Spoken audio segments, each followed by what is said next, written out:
नमस्कार, मी Rahul Kulkarni. Shri Ajit Pawar, thank you so much. Shri Ravindra Chavan, thank you so much.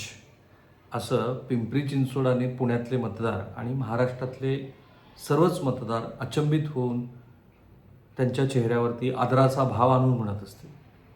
किती छान आहे की तुम्ही एकाच महायुतीमध्ये राहून एकमेकांचे अक्षरशः कपडे काढत आहात.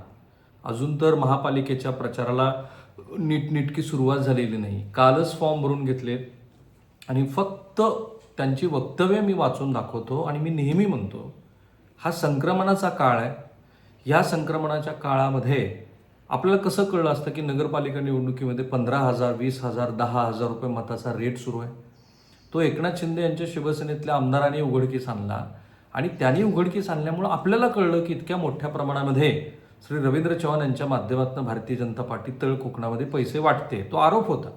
त्याला प्रतिवाद म्हणून मग तुम्ही चॉपरमधनं आणल्या त्या काही काळ्या बॅगा कशाच्या होत्या, उदय सामंत काय लॉलीपॉप देतात का वगैरे, असं त्यांना त्यांच्याच बंधूंनी प्रतिवाद केला. पण त्याच्या पुढची पायरी महानगरपालिका निवडणुकीच्या निमित्ताने कळते आहे, जाणवते आहे.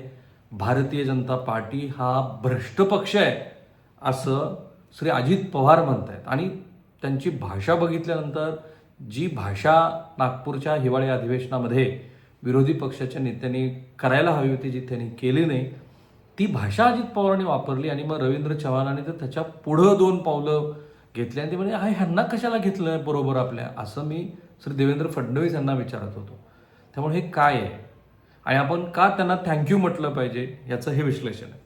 रवींद्र चव्हाण हे आज पुणे आणि पिंपरी चिंचवड 2 ठिकाणी आहेत. पुण्यात तर त्यांची प्रेस कॉन्फरन्सच झाली आणि पुढं त्यांना प्रतिवाद म्हणून पुन्हा अजित पवार गटाच्या मंडळींनी जो काही सांगितलं त्याचं कारणच मुख्य ते प्रेस कॉन्फरन्स आणि तिथे पिंपरी चिंचवडमध्ये ते बोलले. ते काही लोक खोटा नेरेटिव्ह पसरत आहेत. खोटा नेरेटिव्ह म्हणजे भाजप भ्रष्ट आहे हा खोटा नेरेटिव्ह. काहींना तर स्क्रिप्ट लिहून देतात, कोणता शर्ट घालायचा हे सगळं एजन्सी करतात. हे गुलाबी रंगाचा शर्ट श्री अजित पवारांनी विधानसभा निवडणुकीमध्ये जो घातला होता आणि त्यांना ती दिल्लीची जी एजन्सी 200-250 कोटी रुपये त्याच्यात खर्च झाला म्हणतात, ती एजन्सी सल्ला देते. बरं, ती एजन्सी इतकी व्रात्य आहे की ती एजन्सी राष्ट्रवादी काँग्रेसमधल्या सगळ्या सिनियर मंडळींना समोर बसवून सांगते की निवडणुका कशा कराव्यात, भाषणं कशी द्यावीत. तो संदर्भ श्री रवींद्र चव्हाण यांनी घेतला आणि तो अजित पवारांना म्हणाले की तुम्हाला तर एजन्सी स्क्रिप्ट लिहून देते, कपडे तो गुलाबी काय कोट घालायचा ते ठरवते, एजन्सी भाड्यानं घ्यायची आणि हे सर्व करायचं. पैसा जक्कड आहे ना, पैसे खूप आहेत तुमच्याकडं, चिक्कार आहेत. एखाद्या कंपनीमध्ये शेकडो मुलं बसवायची आणि मी किती पॉप्युलर आहे हे दाखवण्याचे त्यांचे प्रयत्न सुरू आहेत, अजित पवारांचे प्रयत्न सुरू आहेत, इन्व्हर्टेड कॉमा. पण आपण आपले पाय जमिनीवर ठेवायचे. आणि मग पुढं जाऊन तर ते म्हणाले ते खरोखर विचार करण्यासारखं आहे. जे भारतीय जनता पार्टी आणि राष्ट्रीय स्वयंसेवक संघाचा विचार मानणाऱ्या अनेक लोकांना अनेक वर्ष ज्या प्रश्नाचं उत्तर मिळालेलं नाही, त्या प्रश्नाचं उत्तर रवींद्र चव्हाण यांना पण मिळालेलं नाही बहुधा. तर ते असं म्हणाले की अजित पवारांना सोबत घेताना विचार करा. हे मी देवेंद्रजींना आधीच बोललो होतो. हे लोक कशा प्रकारे आपल्यासोबत जोडले गेले आहेत हे आपण पाहिलं. पण मी तर देवेंद्र फडणवीस यांना म्हणायचो की यांना सोबत घेताना थोडा विचार करा.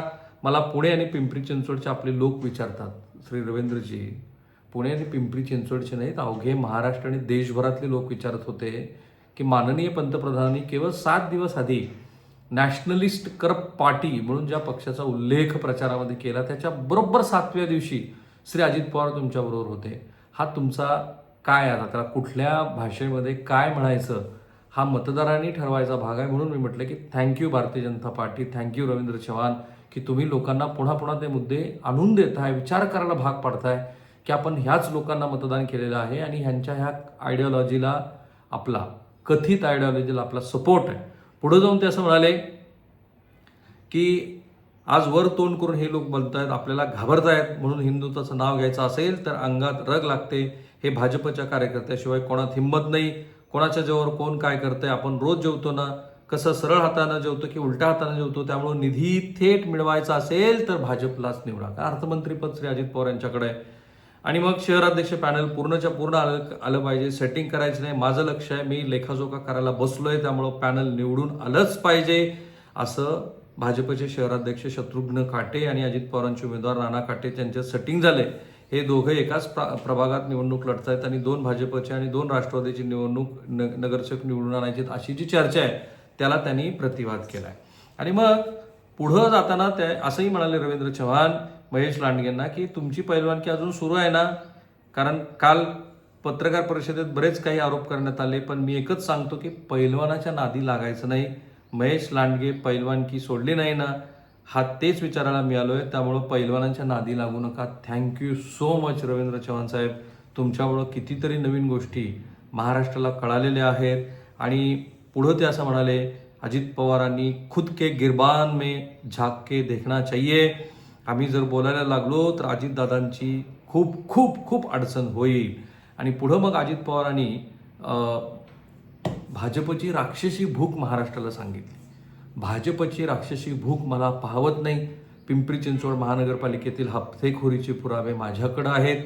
सध्या कुठे भ्रष्टाचार करून पैसे कमावता येतील हेच त्यांचं एकमेव लक्ष आहे भाजपचं. पिंपरी चिंचवडमधला भ्रष्टाचार इतका वाढलाय, 1.25 किलोमीटर रस्ता तयार करण्यासाठी 81 कोटी रुपयांचा निधी देण्यात आला. आम्ही कधी सत्तेचा उन्माद होऊ दिला नाही, पण यांना सत्तेची मस्ती, नशा आणि माज आलाय. थँक्यू श्री अजित पवार साहेब. तुमच्यामुळं महाराष्ट्राला तुमचे महायुतीचे पार्टनर काय करतायत आणि तुम्ही ते सत्य सांगितलं. अजित पवारांनी सांगितलं ते सत्यच आहे की त्यांच्यावरती 70,000 कोटी रुपयाच्या सिंचन घोटाळ्याचा जो आरोप झाला होता, त्या घोटाळ्याच्या आरोपाच्या नंतर भाजपनं त्यांना बरोबर घेतलं आणि त्यांनी जे सांगितलं की तुम्ही माझ्यावर आरोप केले, पण आज मी कुणाबरोबर सत्तेत आहे, भाजपाबरोबर आहात. त्यामुळं जे लोकांना प्रश्न पडले होते की तुम्ही कसे सत्तेमध्ये आहात आणि तुम्ही का आहात, हे भाजपनंही सांगितलं की तुम्हाला बहुधा पैसे खूप आहेत, तुमच्याकडे चक्कड पैसे आहेत, तुम्हाला त्या पैशाच्या माध्यमातून निवडणूक लढायची आहे, ती जिंकवायची आहे, जिंकून यायचं आहे आणि खुद के गिरेबान में आप नहीं झाक रहे हैं असं भाजपनं सांगितलं. त्याच्या आधी तुम्ही दमदार असे प्रेस कॉन्फरन्स घेऊन भाजप कसा भ्रष्ट आहे हे महाराष्ट्राला सांगितलं. कारण आता असं आहे की विरोधी पक्षात तर कोणी राहिलंच नाही यांच्यावरती टीका करायला. पवार कुटुंबातला कोणताही सदस्य श्री अजित पवारांच्यावरती टीका करत नाही. त्यांच्या टार्गेटवरती अजित पवारांच्याच पक्षातले 2-3 लोक आणि भारतीय जनता पार्टीचे स्पेशली श्री देवेंद्र फडणवीस आणि 1-2 लोक असतात. आणि मग भाजपवरती टीका कोण करणार? आज देवेंद्र फडणवीस किंवा भाजपवर टीका करायला कुणीच धजत नाही. ती टीका ह्या पिंपरी चिंचवडच्या माध्यमातून श्री अजित पवारांनी करून सांगितलेली असल्यामुळं आपल्याला अजित पवार आणि रवींद्र चव्हाण दोघांचेही आभार मानायला हवेत. कारण एक मूलभूत प्रश्न अजित पवारांनी उपस्थित केला काल की जे लोक परदेशामध्ये पळून गेले, कोण लोक पळून गेले तर निलेश घायवाळ वगैरे सारखे गुंड लोक पळून गेले, हे कसे सगळ्यांच्या डोळ्या देखत पळून गेले असा प्रश्न श्री अजित पवारांनी विचारला की जो निलेश घायवाळ गुंड मनुष्य आहे तो आजपर्यंत इतक्या सक्षम असलेल्या पुणे पोलिसांना मिळून कसा आला नाही, हा गहन प्रश्न आहे. आणि म्हणून आज सुरू झालेली ही लढाई इथं थांबणार नाही.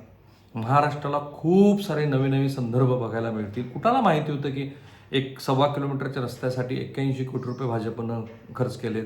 कोणाला माहिती होतं की श्री अजित पवारांच्याकडे बक्कळ पैसा आहे आणि अजित पवारांनी जर त्यांच्या गिरेबानमध्ये बघितलं नाही तर त्यांची अडचण होऊ शकते. आणि पुन्हा मग विकास पासलकर जे स्टार प्रवक्ते आहेत ते असं म्हणाले भाजपला, आपके नेता के इतिहास के पन्ने खोलोगे तो बात दूर तक जाएगी. खरं तर ते दूर तलक जाएगी असं आहे.